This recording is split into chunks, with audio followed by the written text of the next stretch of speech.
Depending on the tools and materials used to manufacture your gears, you may need to add extra wiggle room between the teeth. You could shift the outer tooth perimeter using a standard line offset, but that would distort the perfect mathematical form of the involute teeth. Gearify offers a better solution by allowing you to specify a rotational backlash angle. Double-click to select a gear on the Compute Teeth step and enter a small backlash angle. I will use an exaggerated value of 1 degree for each gear, and then click Gearify.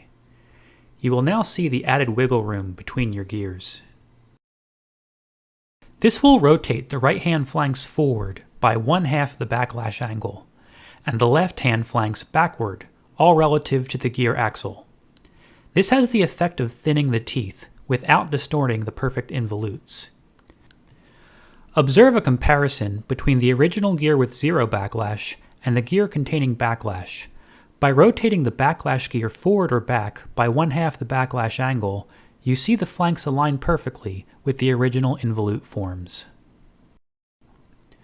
When you change the roll direction, Gearify will realistically push the gears into contact in that direction, even if you uncheck rotate.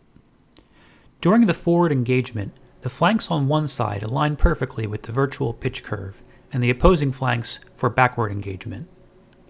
It is important to use a very small backlash angle, or you will get severe distortions. Note that since the angle is constant, teeth farther from the center of rotation will be shifted more. You can enter a distinct backlash per gear, so for larger gears, you will want less backlash. For rack gears, the backlash is a linear shift distance rather than a rotation.